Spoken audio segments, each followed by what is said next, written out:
Les fournisseurs d'électricité ont gagné plus d'argent cette année.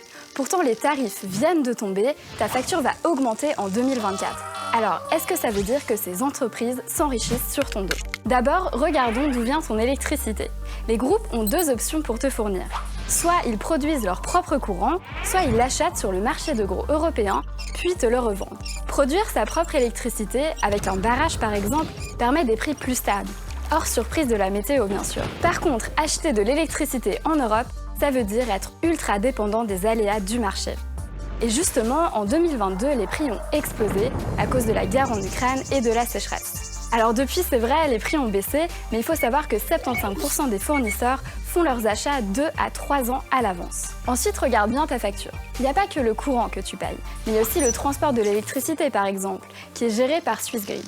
Et justement, ces tarifs pour sécuriser le réseau augmentent en 2024. Et je te parle pas de la TVA qui prend l'ascenseur au 1er janvier.